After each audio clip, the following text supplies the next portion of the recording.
right. I keep it live cause I thrive. I might just blow your mind tonight. I'm so hyped, but it's no hype.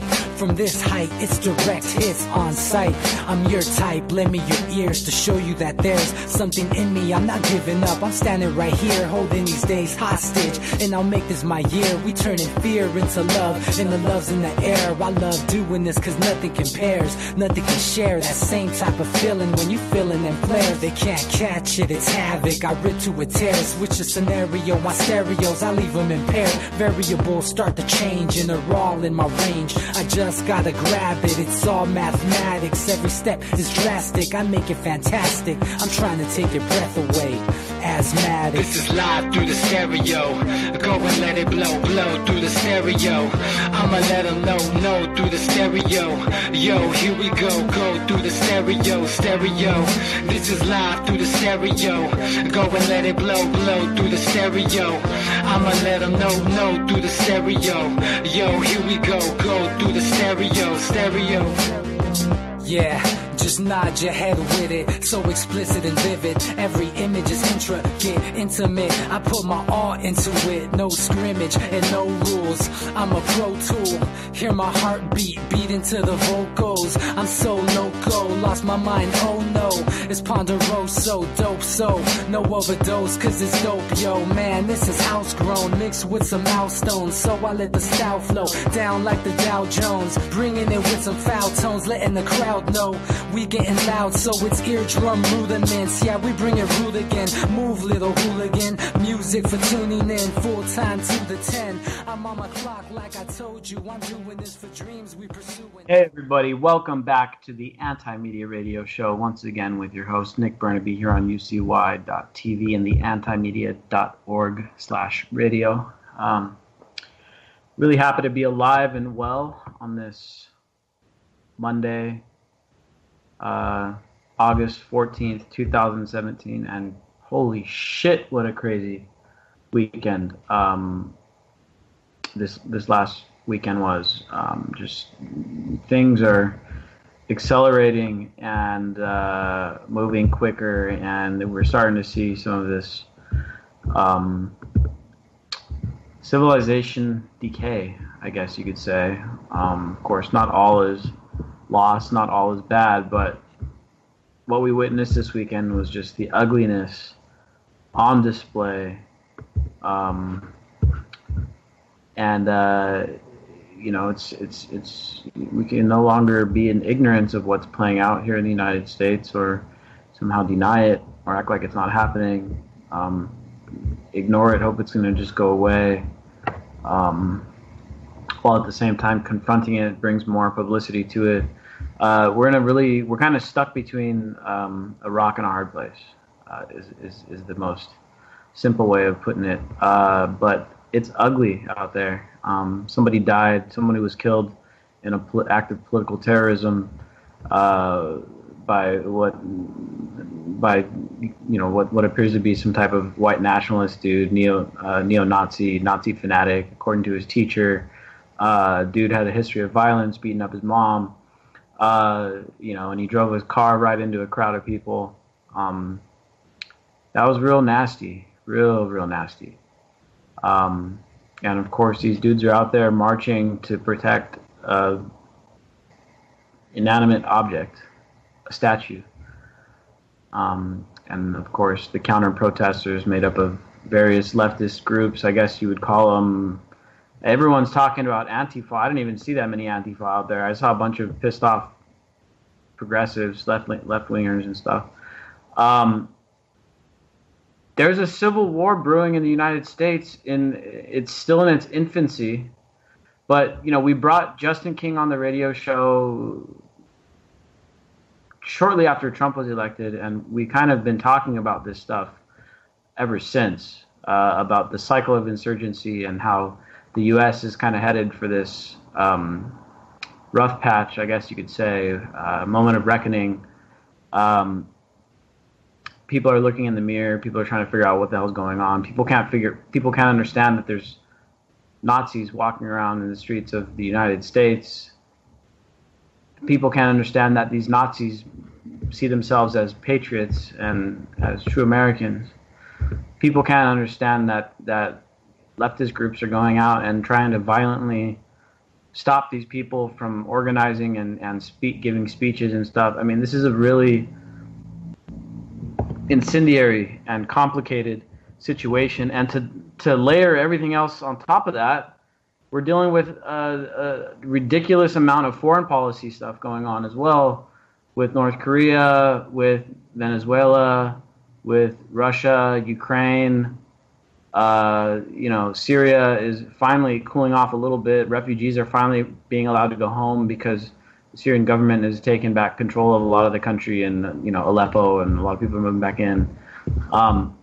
The news has kind of stopped coming out of Syria because the U.S. lost. Now the news is not going to try to paint Russia as some genocidal actor over there because the U.S. didn't win its fake intervention over there to supposedly prop up democracy. It's hard to remain credible when the people you're propping up, who are supposedly democratic freedom fighters, turn out to be aligned with ISIS, and in some cases actually ISIS. And that whole narrative fell apart, and the U.S. couldn't be honest about its intentions. They couldn't openly participate militarily like Russia did. Russia openly went over there and said, you know what, we're going to bomb the shit out of anybody that fights against us, against the Syrian government. We consider all of them terrorists. I don't care if they're quote-unquote moderates. I don't care if they're ISIS. I don't care if it's the Free Syrian Army. Anyone fighting against the Syrian government is going to get bombed. And Russia was honest. They sent a few planes. They sent a few advisors. And with a little honesty, a little bit of openly direct military kinetic action and backing organic forces, which are the Assad government, they were able to win against the inorganic forces, which are ISIS and the Sunni rebels out there that were being propped up and still being propped up in some ways by the U.S., Saudi Arabia, Israel, and the whole axis of democracy, I guess you would call them, according to our foreign policy. But very, very complicated situation. And to break it all down, I've got my awesome panel put together. First, my longtime co-host, DB Schwartz. What's up, dude? How you doing tonight? Hey, man. I know a lot of people are angry about what's going on right now, and I would be too if I was personally affected by this shit. But I will say there is a silver lining, which is people are outing themselves publicly, and it's getting a discussion going. And maybe this last generation that truly accepts a racist ideal, which was, I guess, our parents' parents. Those are the last vestiges of it, and this new generation is learning it, man. There's nothing inherent about it in this country. There's no tribalism on a real level where there's gangs of people going around and killing other people yet based on skin color. We've been able to be cohesive enough, and it's just been divisionary. Yeah, it's partly the government, but it's a lot of these pockets of these just dumb motherfuckers. Sorry to say it. But these are just the stupidest people on the planet right here. From any side you look at it, I mean, we can get into the deputy mayor of Charlottesville there too, the racist black guy. But there's racists everywhere, and they're idiots. That's their common denominator, no matter what kind of degrees they have or what kind of families they came from. If that's a notion you're holding on to, you're stupid. Yeah, man. I agree with you. Racists are idiots. If your political ideology devolves down into racist tribalism, I'm sorry, but you don't. The reason you do that is because you lack the intellectual capital to make cohesive arguments or to convince people. So instead, you just make arguments based on race, and these are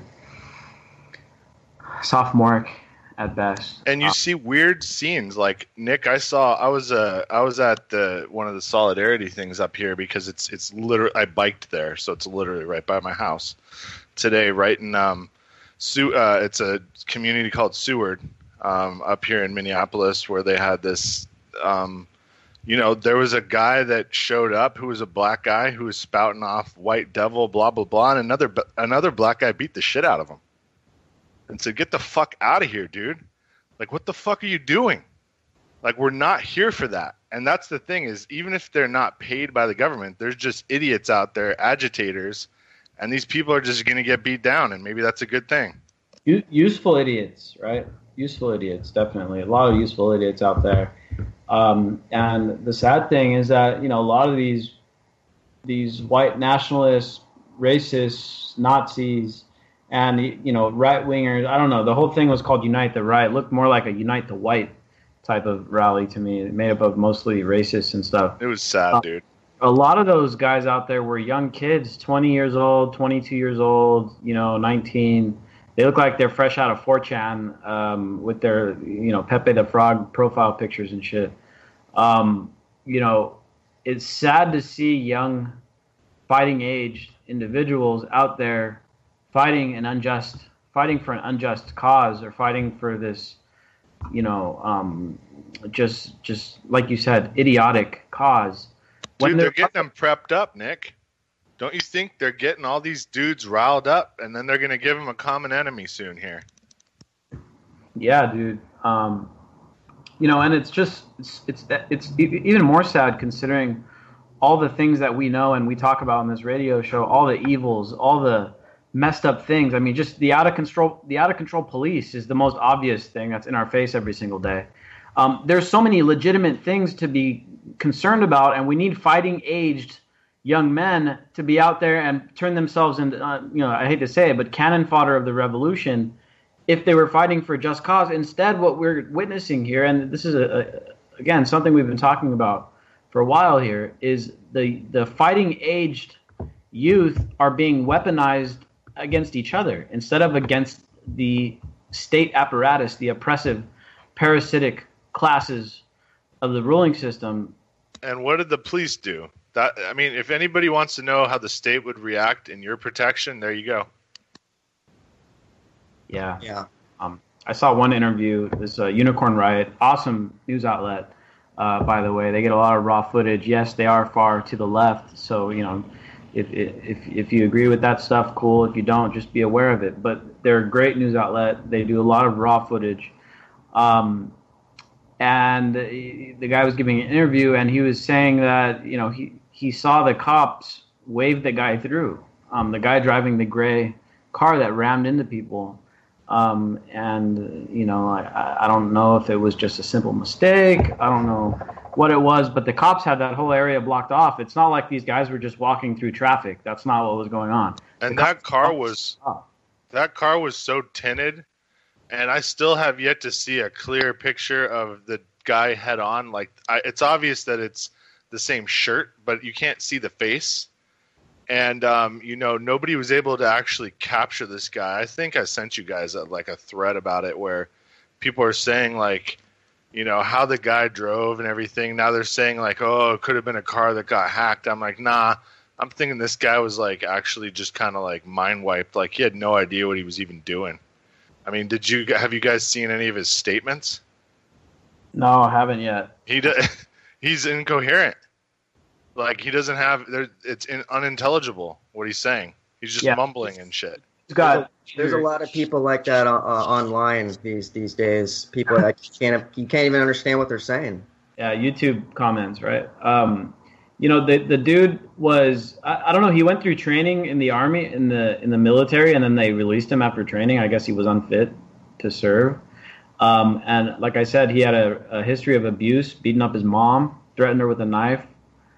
The dude's got major issues, but these are the kind of people that are attracted to these lunatics like Christopher Cantwell. Don't even like saying the douchebag's name. I kind of took pleasure in watching him cry over the weekend on YouTube, crying about his situation after he got done pepper spraying some dude preemptively, and then the next day he's laying on the floor crying like a baby, getting water poured on his face. Are you seeing the flack this idiot in the tan slacks is getting for his wussified miss of hitting a chick? Have you seen this? They're slowing it down and making him into a meme now. I haven't. No, I haven't. Yeah, one of these Trumper guys tried to hit a girl and missed her with a weak ass uppercut, and then she came back at him and tackled him. And I don't know. It's indicative of how it's basically these cowards that are trying to punch girls, essentially. I mean, on both sides, really, though, because I saw, Antifa were beating up chicks too. So I was like, what the? Yeah, I mean, I didn't see that, but looking back at, I think it was at Berkeley where the woman with the dread, the small woman with the dreads got punched in the head by that dude, and like, the people on the alt-right were like celebrating it, making fun of her, pulling up her old naked pictures, doxing her and stuff like that. And then I've seen some people on my own friends list, I'm not even joking about this, making excuses for the fact that this woman got ran over and killed on Saturday. Well, she shouldn't have been in the street, and one less violent leftist. She's like the person that's like would save the world, dude. She's like anti-war. Yeah, dude. Yeah, and so people literally, because they disagree, and first of all, they don't even know who this woman is. They don't know her ideology. They're just saying it because she happened to be in the protest, that she was just some leftist, and who cares, because she shouldn't have been blocking the street. This is it's just so crazy how you can dehumanize somebody so much just because you disagree with their politics, that you're like okay with them being murdered. That's crazy. I mean, that is kind of a sign of the political conversation in the United States that I've been noticing. I want to bring Jake in. We've got our amazing journalist Jake Anderson on the line as well. Dude, I mean, I want your take on this dehumanization aspect of this, because first of all, it's you got the typical, the conservatives hate the liberal media and the liberals hate the teabaggers, and the whole us versus them thing. But now it's getting to the point where people are like okay with women getting beat up, and now women literally getting murdered in terrorist attacks just because they disagree with their politics, as if that person is no longer a human being because they're on the left. I mean, what do you think about this, Jake? I mean, this seems to me like a huge problem that has been perpetuating itself, for a long time, but just has grown really radical in the last year and a half.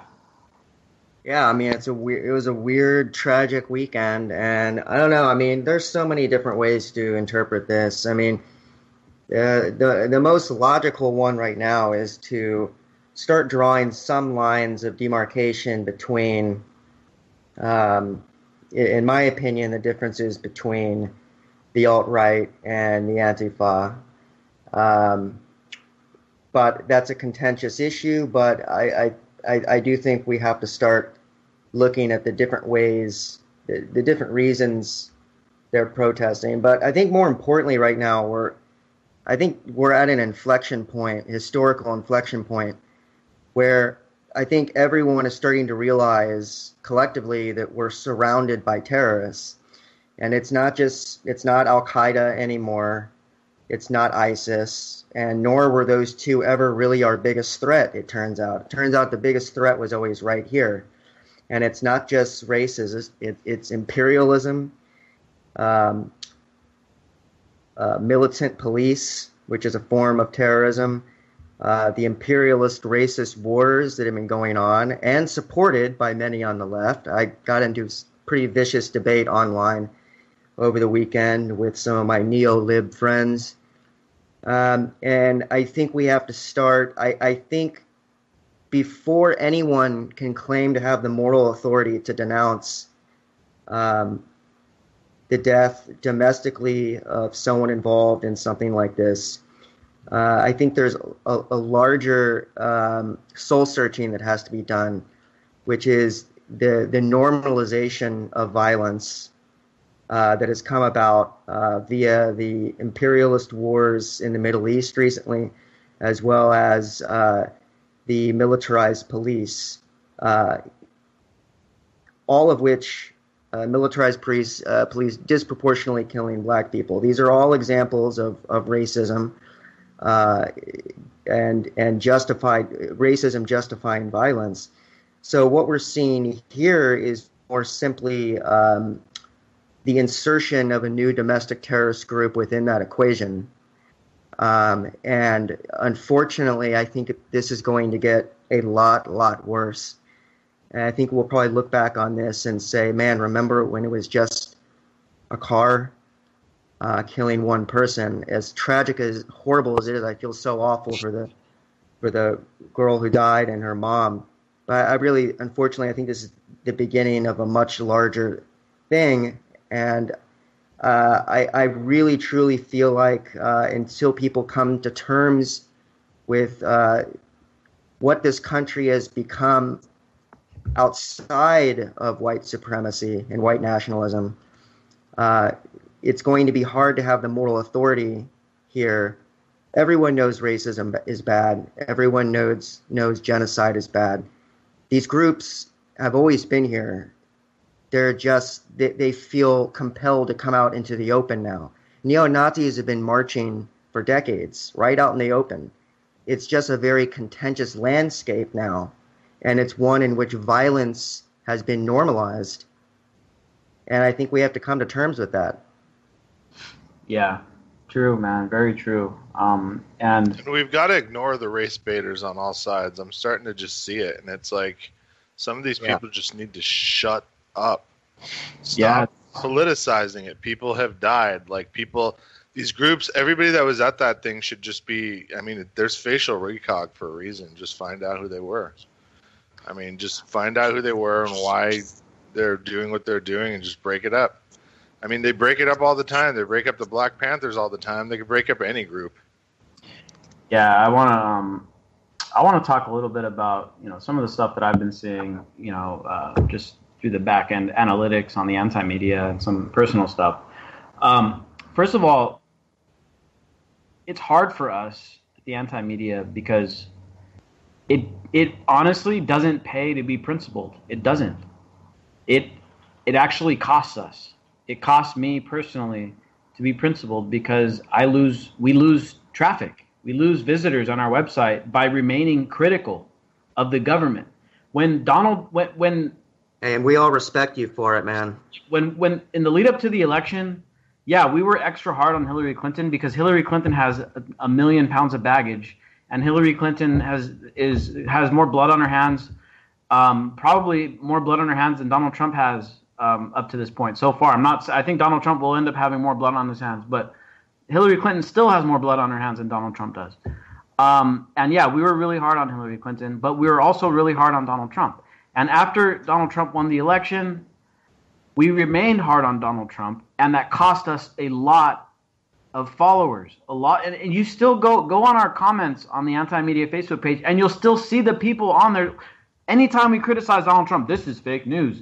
You guys are just a bunch of liberals that hate Donald Trump because he's making America great again. It's like, no, you guys, we're all we're doing here. I'll just say I think Hillary's a million times worse. So I'll put it out there right now. I'm so glad she's not in office. But now that Donald is, I mean, it's totally up to us to use this opportunity because he actually does respond to public pressure. So we need to get on top of that every time there's something like this. Yeah. And the other thing is that a lot of people in our audience have shifted to the kind of neoliberal left. I like to call it the Mick resistance, where it's, the people who maybe they're like free-thinking people, but they're just so opposed to Donald Trump that they're like, well, anything but Donald Trump. Like, shit, I'll take Hillary Clinton. I'll take whoever the Democrats put up to run in 2020, even though it'll basically be most likely Hillary Clinton light or whatever. So, we're by us remaining critical of not only Donald Trump, the Republicans, Hillary Clinton, the Democrats, the left, the right, we've lost a lot of our reach. I hate to say it, but before it was different before the election because nobody believed that Donald Trump would win. But now that he's won and we remained principled on our criticism of Donald Trump, it cost us. And so, here's the thing. Here's the point I'm getting to here. Is that obviously Antifa and the far left, which would be like legitimate communists, and the alt-right and the far right, which are literal Nazis, they are the extreme poles, and I'm seeing it play out on social media. People are being forced to pick sides. And DB, I totally get what you're saying. And I know where you're going to go with this, and I'm with you because obviously one's much more lethal than the other side.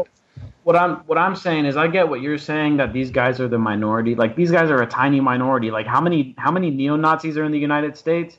I don't know, maybe 15,000 out of how many hundreds of millions of people? More than that. I mean, there's a lot in the South, especially. Maybe there's a million of them, but it's a tiny, tiny fraction. But the problem is that people, when these kind of things happen, people have to choose sides, and it becomes unacceptable for people not to choose sides, and therefore we're going to end up with more and more hyper polarization going on. I hope that people see through it and they say, you know what, screw that. We're not going to fall for this trap. We're not going to condemn all white people. We're not going to side with the Nazis. We're not going to fall for that crap. I hope that's what happens. But in order for that to happen, it's going to take a lot of work, because it's a lot easier for people to just fall for the polarization, the tribalism, the hyper-nationalism, the total social justice warriorism. I don't even know what to call it. Like you said, the guy walking around saying all white people are bad. This is all, like that kind of shit. Like, it's so much easier to fall for that kind of stuff. It's a lot harder to remain principled, because everyone on to the left and to the right, you're going to talk shit. They're going to pressure you. And I really don't have a choice. I cannot. There's no way in hell that I could side with white nationalists. I'm not. I'm a brown person. They want me dead. There's no way. You guys, I know you guys are have Jewish family and stuff. I'm a Zionist, dude. You guys can't side with neo-Nazis because they want you guys dead as well. So, that part is easy, but, it's about finding the right, just center, not to be a moderate, but to not be part of this hyper-polarization either. And it's really hard to find that sweet spot, and that's what we've been trying to find with the anti-media. But I'm telling you, it's not as popular of a stance as I would like it to be. Well, Nick, sometimes you have to the pendulum swings more one way than the other when the base of the power is right, like very extreme right and conservative, and even eugenical, and proven to be that way. And people I wish people would just stop lumping white people as if it's not its own there's not their own subgroups within that, and there's not people that are ethnically not white yet look white yet control everything, which we can get into some other day, because then we go down a whole different rabbit hole. But what I'm trying to say is there's been a lot of scapegoats throughout history, and now I guess it's the people that are from Europe's turn, and because they colonized and they were the last ones to do it, and they unsuccessfully did it. And they didn't do it gracefully, and they didn't exit gracefully. And if you look at Portugal and go to Brazil and ask someone from Brazil what do they think about Portuguese people, I think the admiration is going to be pretty mutual, where they love the mother country. And that was the correct way colonization was supposed to end, not with war. So, you reap what you sow, in other words. And, we're still one of the few countries in the world that actually does have colonies, us in the UK. And, we're suffering for it, and we need to cut them loose and let them go gracefully. Yeah, it is. Again, it's very complicated, and everybody is pointing fingers. The alt-right it wants to build a wall. They don't like Mexicans. They don't like Muslims.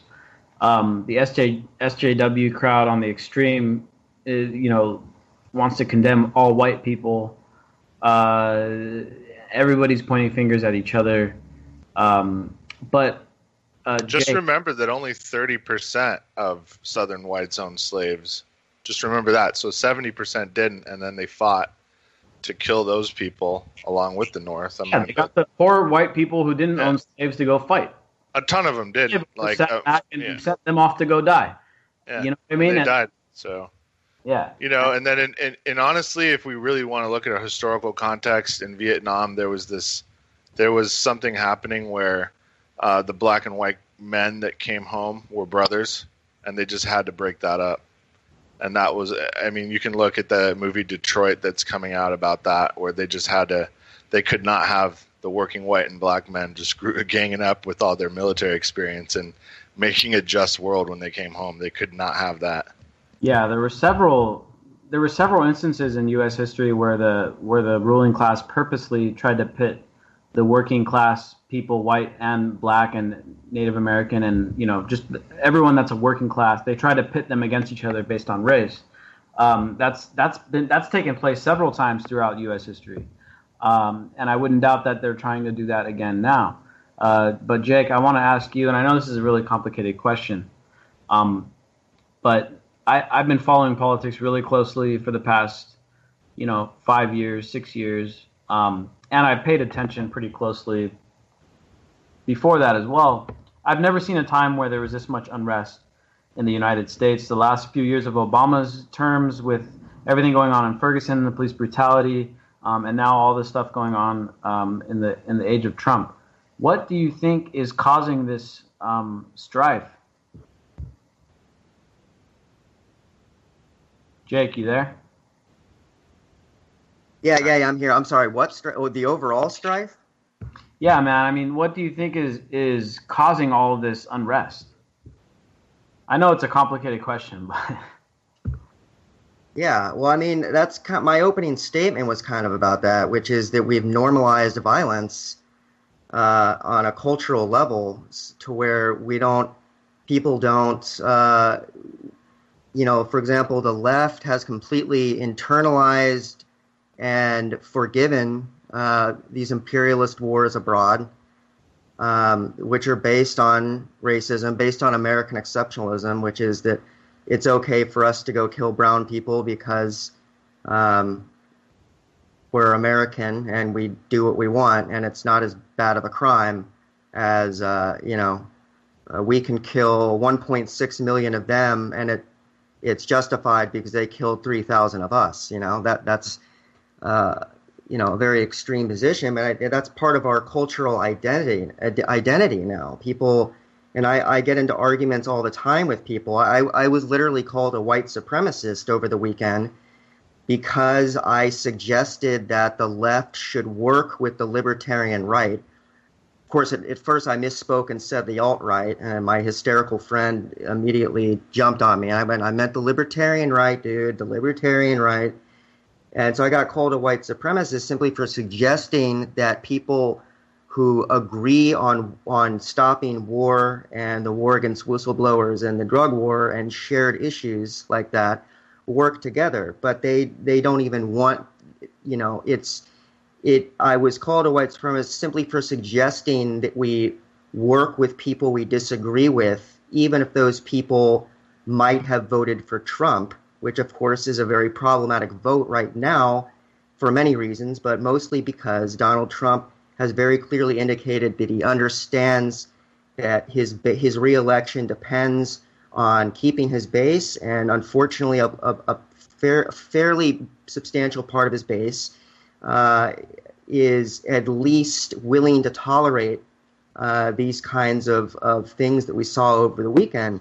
Yeah, and a lot of Trump's base leans racist. Yes, it leans that way, and I know they're not all racist, but they're willing to tolerate it. They're willing to look the other way, and that's a form of racism, looking the other way. And so for even suggesting that, we work with some of the more moderates of them, for example, like Orrin Hatch or someone who's like literally never Trumpers, who just happen to be on the right and who probably... Like Rand Paul. Yeah, like Rand Paul, and simply suggesting that we work with them earned me the title of white supremacist. At the same time, I had a friend who posted a meme suggesting that if you voted third party, you'll be responsible for if North Korea nukes us. It was a very disturbing meme, and he defended it and he believes it. So in one thread, I was basically told I would be responsible for a nuke being dropped on the U.S., and I was a white supremacist simply because I'm an anti-imperialist. That's a form of... Damn, Jake. Yeah, it's a form of kind of... Rough weekend, dude. Huh? You had a rough weekend, bro. Yeah, I also fell on Were my. you literally shaking? I also fell on my kidney while trying to climb a fence. Um, Did you anyway. fall on it from too many beers? No, I was protesting them taking down a monument somewhere. No, I'm just kidding. Um, there's no single answer to your question, Nick. I mean, it's right now. I guess my point is what I'm saying is that we're so divided that people that are pretty much both on the forms of a form of the left. I'm anarcho-syndicalist, which is still kind of on the left. You can't even suggest, I'm called closed-minded in terms of not having voted for Hillary because I could not accept some of her positions. But at the same time, the people accusing me of that are so closed-minded that they literally will not talk to a libertarian. Now, that is very problematic. If we can't talk to each other, there's no way out of this. Yeah, and that's the problem too. Is that the other people. It doesn't matter what ideology you are. There's other people, and they're so dehumanized. Like with your friend, people, right-wing conservative libertarians who I disagree with on plenty of issues. I disagree with them on abortion. I disagree with them on I mean, I can't name all the policies, but I have several disagreements with people on the right-wing libertarians. But that doesn't mean that I think so lowly of them that they're not even human beings worth talking to. And also, I'm not a right-winger that's like, well, I don't even give a shit if a leftist gets run over and killed at a protest because that person's on the left. That is crazy, and that's the problem, dude, is like the political conversation is eroded so far that the opposition are not even human. They've become dehumanized.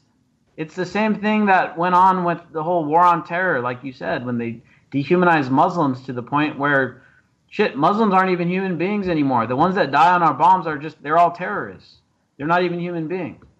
And now it's, well, who got ran over? Well, if it's a leftist, I don't care. And then on the other hand, on the left, it's like, well, if you disagree with me, then you're not even, you're even if you're, Jake, you're an anarchist on the left, and because you disagree with someone, you're a white supremacist that's not even worth talking to.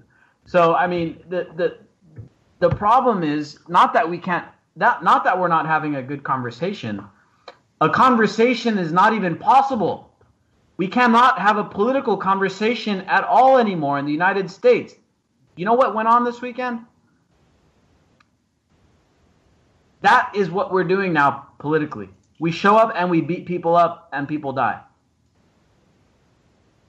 People show up, they beat each other up, they yell and scream at each other, cuss each other out. Did you hear anybody making any dialogue at any of those things going on this weekend in Charlottesville? There was no dialogue. There was people showing up, yelling at each other, calling each other names, dehumanizing the other, and then they started punching each other and killing each other. That's basically what we're doing politically in the United States. That's where we're at. Philosophically. That's fucking despicable. It really is. It's despicable. And again, it's so frustrating for us sitting here as radical centrists, I guess. I don't know how else to call ourselves. That are like, dude, we need to stop killing each other and we need to start working together to dismantle the parasitic ruling class. And everyone's like, you know what? Screw that, bro. Let's go beat up each other in the streets and let's kill people and let's be okay with it just because. Let's escalate it to firearms so we can get martial law going. Let's do that. Agrees with me a racist and let's blame all Muslim people for, like, this is the digression. I don't even know how to say this, dude. Like, it's just it's so bad that I don't even know what to call it. But well, this is how a country gets destroyed from within. This is like textbook. We can't talk to each other. We're at that point. We can't talk to each other. So, I know I talk about this a lot, but Derek Bros' Decentralize Your Life tour. Hopefully, you guys all listening are able to see him somewhere around the country near you. talks about this and using better language and being more compassionate with our communications, being less political, because people can get along. People can get along. People can get along as long as politics aren't involved, and maybe sports. People beat each other up over football all the time too, but that's kind of like politics. But you throw that stuff out the window, and people, if you don't know what someone's politics are, and you guys just start talking about some kind of shared interest or something, you start talking about, I don't know, computers that you guys like or cars that you like or something, you'll be best of friends. You'll be completely cool with someone, and you never know. That guy could be on the alt-right, and the other guy could be a complete communist. And you guys start talking about, some classic car that you're like obsessed with and like working on and whatever. And you're like, oh yeah, that's cool. And then someone mentions Donald Trump, and then all of a sudden the knives come out, and everyone's at each other's throat. That tells me something. We need to start rejecting politics, dude. And I know this show has been political from day one, and there's a way to be political, and there's a way to be politically correct. There's a way to do politics correctly. But at this point in the United States, there's no longer correct politics. The politics are shot, dude. Like the only thing politics are going to get us in the United States from here on out is literally a dictator. That's what's going to happen. Like, if we rely on politics from here on out, if we try to rely on politics to fix what's going on in this country with the upheavals, the social unrest, the polarization, if we think politics is going to fix it, might as well start calling it the Fourth Reich. Like, we might as well start calling it that now, because that's what's going to happen. We need to start connecting non-political dialogue, and start getting politics out of our lives. I mean, it may sound crazy, but the technology is starting to get there. Like the machinery, the automation, the robots, and all the things going on. The technology is getting to the point now where we're going to start not needing politicians anymore. We're not going to need them in like 10 or 15 years. I mean, we don't need them now, but we really won't need them then. It's not that far-fetched. If we get the politics out of the way, people can be civil again, people can be cool again, and then you can keep your politics to yourself. That's where they should be. Your politics should only affect you. Everyone's got an entitlement to an opinion, and everyone's got an entitlement to a political opinion. And you know what? If your opinion is that you're racist and that you don't like a certain race, as long as you're keeping that to yourself and you're not forcing someone else to do something with it, I don't agree with it, but fine, you do that. The problem is that everyone's got political opinions, and they're trying to force them onto other people, whether it be with the drug war, whether it be with the foreign policy, whether it be with healthcare, whether it be with, all these different issues. Everyone wants to force shit on each other, and we can't even talk to each other. So the only thing that can go on right now is one group has to outnumber the other group. They get their guys in, they do as much as they can, and then the other group absolutely hates them, and then they vote them out of office as soon as they can. The next party comes in, tries to undo the stuff they did, and then do the stuff that they want to do. Like, that's the only thing we're doing now. We're just electing one stupid, idiotic team to undo and then do stuff for us, and then the other guys are electing their idiotic team to do it for them. That's all we're doing. Politics has failed. Politics it's a waste of time. And you know what? Again, going back to what happened this weekend, the woman died, and because she was on the left, people literally weren't caring. Some of the people on the alt-right weren't caring. In fact, some of them were celebrating it as one less leftist. Why are people okay with killing people and not caring? Because of their politics. And yeah, there's other biases, and they're probably racist too, and I don't know what else, but the bottom line here is that politics is one of the main things that get people to kill each other too. Politics of war. You trick people into going off into Afghanistan, killing, taking thousands of deaths, killing who knows how many people in Iraq and Afghanistan, over 1 million people, and you trick them into it politically. So, kind of not breaking news, but the Texas A&M has canceled a white nationalist rally organized by Richard Spencer. Those assholes. Yeah, well, people are scared, man. We're sitting on a powder keg right now, dude. And I mean, of course, I don't know what to do about this is this just sad. per se. But is the purge going to be like dumbasses just killing each other? And of course, canceling these guys only adds more fuel to their fire. You know, it's more that they're declaring war on our free speech and all that.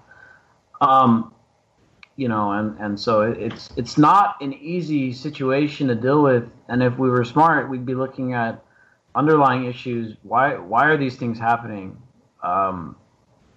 Why is there so much unrest? Why is the country bankrupted? Why are people so angry that they're going out there killing other people just because they disagree with their politics? Why is this happening? But again, that conversation can't be had right now. It can't. You can't even talk to people. It's so hard. You can only talk to people that you either agree with or that you mostly agree with. Otherwise, you get shouted down. We're in this crazy situation where you get shouted down, you get piled on, you know. And I was in countless arguments over the weekend with people regarding this, mostly with some of my right-leaning friends that were trying to make excuses for the fact that this woman was killed and run over, and saying that, you know, basically saying she shouldn't have been in the road, and bit more or less just not giving two shits that this woman was literally killed. And I was arguing with so many people about that, and it's just nobody changed their mind. Nobody was like, oh, well, yeah, you made a great point there. Yeah, I did make some good points. I mean, of course, everyone thinks they have good arguments. But I didn't change anybody's mind. I didn't. And you guys know me. Like, I can make arguments. I feel like I can make some good arguments, but I wasn't able to successfully change anybody's mind. So, you know, it's so politically charged at this point. The only solution now is to throw the politics out the window, forget about politics. And I know that sounds really weird and like backward, but to me, that's really the only thing that makes sense right now, is just getting politics completely out of the equation. But I don't know. What are you guys' thoughts, dude? Let's go back to DB. What do you think, dude? I mean, if this powder keg is growing, this is now truly the time to think about having a place you can go while it boils over. I mean, just to be pragmatic about things, we've talked about it a long time, but I don't think you need to necessarily leave the U.S., but being in a major city when this stuff goes down is probably not a smart idea. And having somewhere to go is a good idea, because it could be, 3-4 weeks before a National Guard comes in and settles down a big city that's boiling over with a lot of hate. And there's just a lot of really, really dumb people. I see them every fucking day. We all do. We see these soulless idiot zombies everywhere we go. And these morons hold on to dumb ideas that are passed down from stupid parents. And that's what we get to deal with is when it boils up like it did this weekend. So be prepared for a city near you. I'm in one that I could see that happening with certain segments of the community, and I expect it to happen, and I'm starting to prepare for it. And I think everybody should start to if they're smart. I wanted to ask you, Jake, about some of the historical stuff. I mean, do you find it interesting that all this beef was going on over some Confederate statue? And, we've been talking about secession here on the show. California's got a secession movement. Texas has a secession movement. There's an area in the Pacific Northwest called Cascadia who has been talking about secession. A lot of people are talking about secession.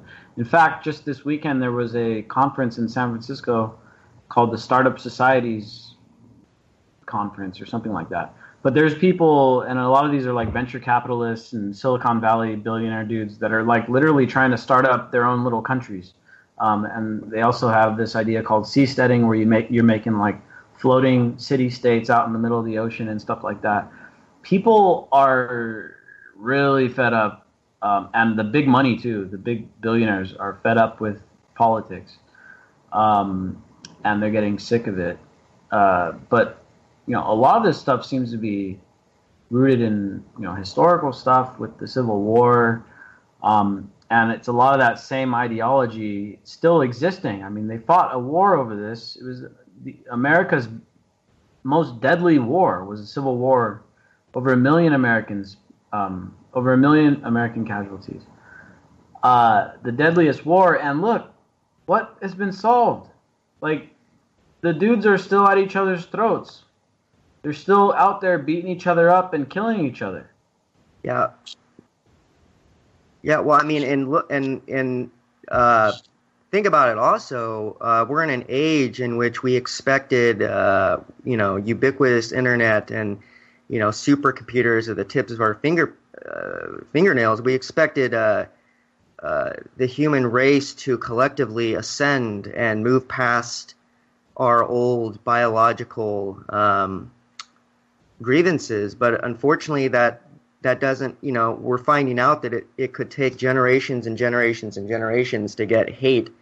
There was a scientific study done fairly recently that showed that our phobias are actually passed down through generations through our DNA. Like, you can have a phobia that like a great-great-grandfather that you never knew had, which is pretty mind-blowing to me. But clearly that has huge implications for these biases and racism passed down over generations. But the internet and access to all this technology is not solving some of our more fundamental rudimentary problems.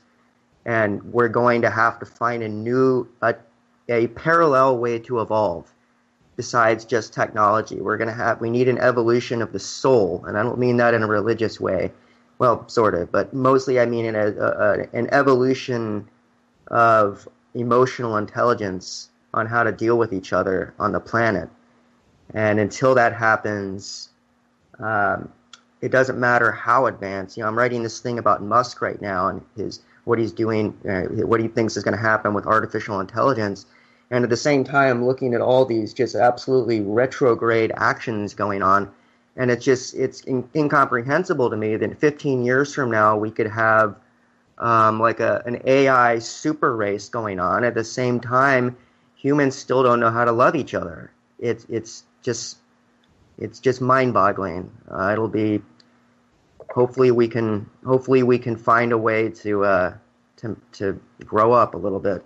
Yeah, dude, we're in a really strange time where our technology has kind of advanced so rapidly and so far, and our political philosophies have devolved. Actually, they've gotten worse to the point where you can't even, people can't even have a gentleman, conversation, debate, political disagreement, and be civil about it. Now it's shouting and shouting people down, beating people up, killing people. Of course, these come in cycles. They've happened in the past. They've happened in the U.S. in the past. Of course, in the 60s, you saw it going on. This is what we're seeing now is still nothing at all compared to the 60s. But we could be heading in that direction. But at the same time, like, politically, we've devolved. Technologically, we've advanced. So we're in this weird paradox where we could be capable of doing so much good stuff, and all we're doing with it is bad stuff. And so at some point there needs to be some type of correction with our human activity. Maybe what you're saying, an advancement of our spiritual intelligence, emotional intelligence. Something has got to give. Or like I said, if politics is able to continue on as usual, what we're going to be looking at is a technocratic fascist state where the United States is headed by a dictator that is also in control of some super advanced technology and the most powerful military in the world. I mean, that sounds like a doomsday scenario. That sounds like an apocalypse scenario. Like, that is, we don't want to allow politics to dictate our future, because that is the end game. Look back. Look what republics have done in the past. Greece, Rome. Go look what these guys have done. The democracy and the republic, they devolve into an empire, and sooner or later, eventually, you get an emperor. And I don't think Trump is that guy because he's just too damn dumb. But sooner or later in the next 10 years, if we don't correct ourselves, that's the end game of our political conversation. That's how bad it's devolved. We're going to get to the point where, you know what? Nobody can agree on shit, so let's just put a damn dictator in charge, let him tell everybody what to do. That's what we're getting to. And I'm not even playing these dudes on the alt-right. They actually are openly saying that. At least they're being honest about it because Democrats would have been okay with Obama being the emperor because he seemed benevolent. They would have been okay with that. And so that's the point we're at, dude. We're at this technocratic moment where everything is so crazy. Artificial intelligence is about to be unstoppable. Facebook recently had to shut down its a couple of its artificial intelligence because they were starting to invent their own language and talk to each other, and Facebook couldn't tell what they were saying to each other. And so this stuff is getting crazy, and we're getting dumber. So it's like we're in for some interesting times. And like DB was saying, I don't want to sound any alarms here, but we've been talking about this for a long time. Hopefully you guys have been being mindful about stuff and thinking about these scenarios, thinking about the breakdown of society, at least in on a small scale or in isolated areas or for a short amount of time. Maybe you should be prepared for something like that. And being able to survive this stuff because we need free-thinking people that aren't falling for this stupid crap to survive. Maybe some of the idiots kill each other off, but the smart people that aren't dumb enough to fall for it, hopefully we could survive. What if it just, not to go too far off track, but what if it takes a National Guard 3 or 4 weeks to resume order so that you can get supplies to come back into these major cities? Like, LA especially is going to get hit really hard, and there's certain places that depend on food coming in. They really would be dramatically affected. Can you personally make it on what you have in your house for 3 to 4 weeks? And especially with water too, if water for any reason were to shut off for any reason, it only takes you 2-3 days before you could die. So do you have bottled water? Do you have that kind of stuff? And lastly, especially, do you have a way to protect yourself? Because cops are going to be overwhelmed and they just aren't going to respond. So get prepared for this stuff, because if these dudes were in a major city, if a couple thousand people just decided to go ape shit in a major city, that's all it would take to shut it down. Yeah. Good advice, dude. And you know what? Interesting thing I thought of too is looking at political demographics. Obviously, the cities are Democrats and the surrounding rural areas are Republican. Break down the demographics. Go to any city. Even go to a conservative state. You'll see. Go to Birmingham, Alabama. You'll see the mayor of Birmingham is a Democrat. The demographics break down. It's not like, it's going to be North versus South. If this polarization continues, a scenario could play out where it's city versus rural. And I'll tell you what, not only do the rural people got the food, they got the area surrounded, they also got the guns. So, these are all things that need to be thought about, you guys, because let's not try to call it prematurely here, but you see what happened this weekend. It's not looking pretty in the United States. Hopefully we can deal with this, and hopefully we can see a better tomorrow. But be prepared. Make that happen.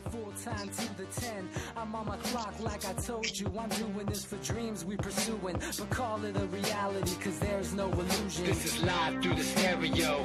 Go and let it blow through the stereo. I'ma let them know through the stereo. Yo, here we go through the stereo. This is live through the stereo. Go and let it blow through the stereo. I'ma let them know through the stereo. Yo, here we go through the stereo.